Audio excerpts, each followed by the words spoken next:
And we are in the kitchen with Jamie Rigow, executive chef from CinéBistro at Peninsula Town Center, and along with general manager Andy Atkins, who you'll meet in just a little bit. Welcome to you. Hi. So we're going to get started here, but what exactly are you making for everyone today? We're going to be making Thanksgiving fries. Thanksgiving fries. What exactly goes into that? It is a sweet potato fry with candied pecans and marshmallow sauce. Oh, that sounds delicious. That's perfect for Thanksgiving. We're going to be back and we'll check in just a moment for this. We are back in the kitchen with Jamie Rigow, executive chef from CinéBistro at Peninsula Town Center. Today we're making some Thanksgiving goodies, I guess you could say, right? Yes. So what's the first thing we're going to touch on? Let's see. We are starting with our sweet potatoes, Okay. which are right over here.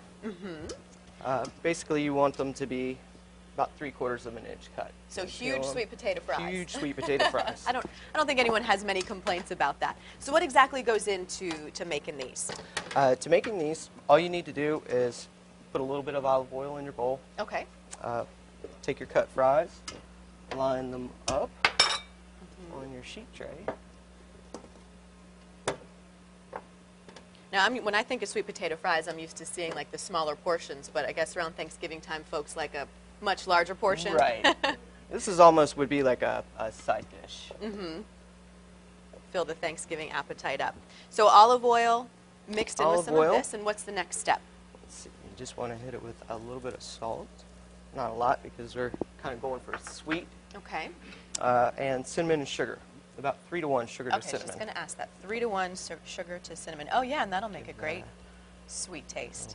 Do you have the sprinkle. oven preheating right now? The oven is preheated. You're going to cook it very high at 450. Oh, okay. And the reason is you want the inside to be soft, but you want the outside to be a little bit crispy. And then how long do you bake these for? About 15 minutes, then you want to turn them. Okay.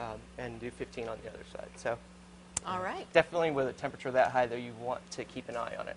You know, take a peek every now and then. And this kind of looks like it's a nice, fairly simple dish, too, something you can make Very pretty quickly. easy. And, you know, it's easily prepped ahead of time as well. Yeah, that's great. And what do you have cooking over here? I saw this started as a solid mass. Now Yes, it's cooked down a bit. this is for the marshmallow sauce. It is sugar, water, and corn syrup. Okay. And we want to bring those up to a soft ball stage, which is about 235 to 240 degrees. About how much sugar and everything did you put in it? 2 cups of sugar and 1 cup of cornstarch. Okay. Or corn syrup, I'm sorry.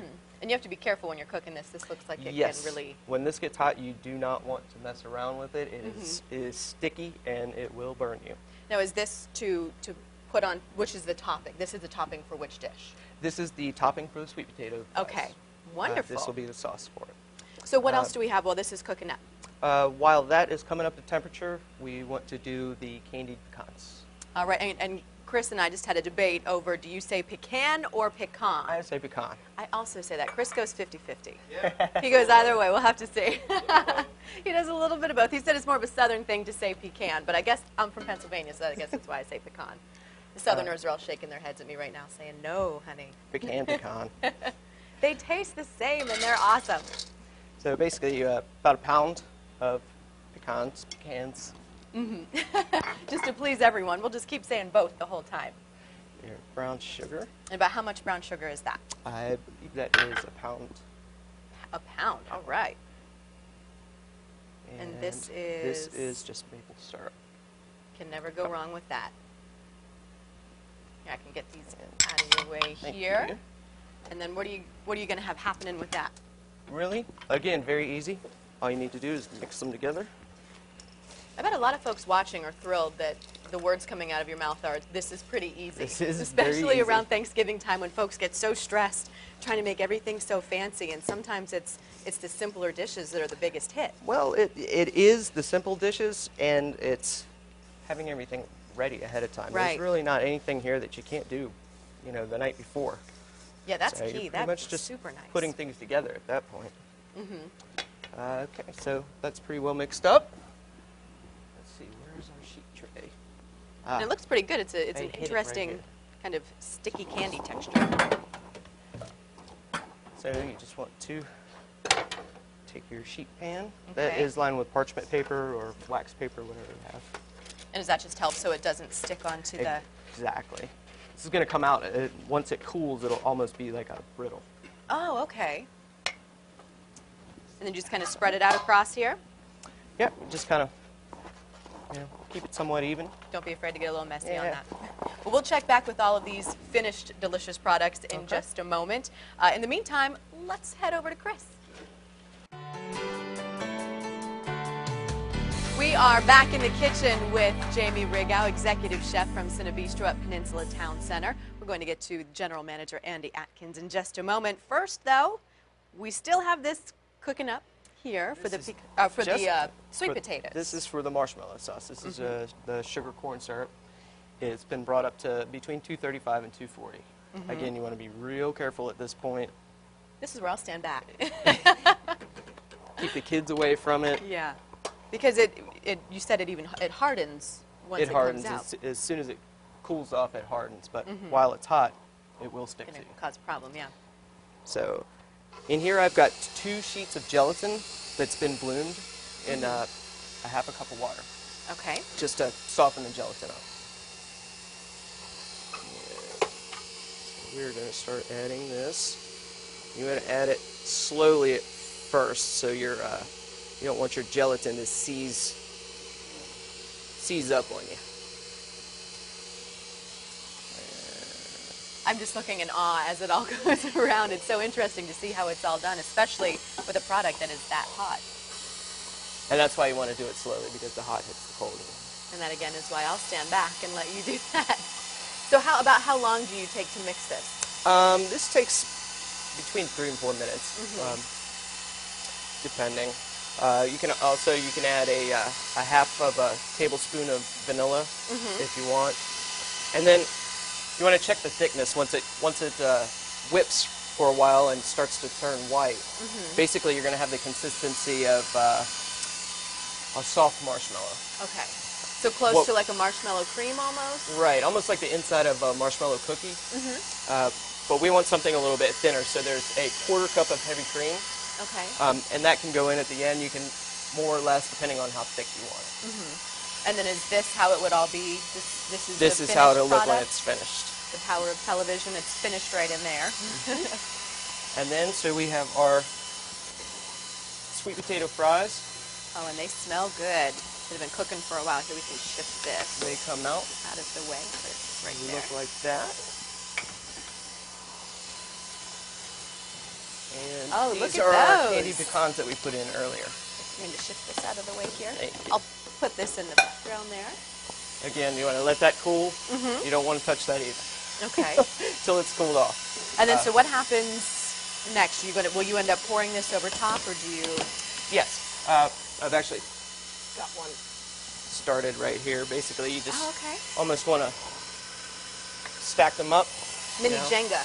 Mini Jenga. There you go. Jenga. As high as you want to. And from there, we're basically taking your marshmallow cream. All right. And while you do that, let's bring you on in here, and you can talk to us about what you are mixing up for absolutely. the feast. Part of the feast, we have our specialty cocktail, which is the pumpkin spice latte. Something very easy to make at home when you're doing dinner parties or having friends over, and I'll get right to it for you. All right, Andy, go right ahead and start mixing. We like everything that you have said. Absolutely. Well, so far we have Kahlua and we have vanilla vodka. In this case, we use Stoli. And you're going to use about 1 ounce each of both of those. And you're going to pour that into your tin. And then what's the secret ingredient to this is going to be the pumpkin puree that we made. And it's going to come out looking just like this. And that comes straight from one of these pie pumpkins right here. These are actually used for cooking more than they're used for decoration. And you take the flesh and you take the insides out, and it comes out looking something like this. Okay. And then we also mix that with some sugar, and we also have spices that go into it like clove, nutmeg, and cinnamon. Smells and good. once we blitz that in a blender or a food processor, whichever you have, it comes out looking like that. So then we pour that on in.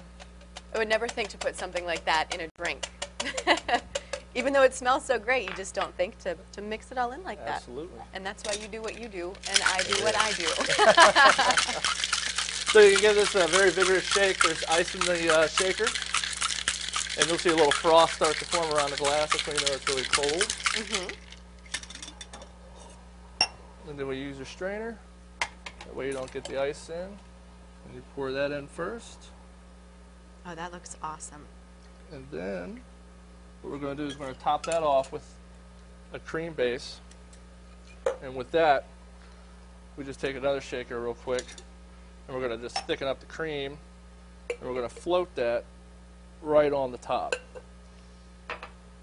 The creativity always amazes me. It's, how do you even come up with this stuff? Do you just kind of try it out, sample around Basically, a little, that's one of the things. One of the great things that we do at our establishment at CinéBistro is we do weekend specials. So every time a new movie's coming out, every time we have a different kind of event, we make a lot of cocktails that really cater to what's going on with that. The same thing, chef does the exact same thing in the kitchen at the same time. So, and my strainer is right here. there. We'll have to wrap it up pretty quickly here, so All if you want to so show you the just finished float that right on there. top. Once it If it wants decides to. to come out. All right, we'll show them the finished product here in Sure. just a minute when that comes out in just a few minutes. So, again, Andy Atkins Thank and you. Jamie, thank you so much. We'll check back into the kitchen in just a moment. And again, CinéBistro Peninsula Town Center in Hampton, 4401 West Claiborne Square. If you have any questions for them, give them a call at 325-8869.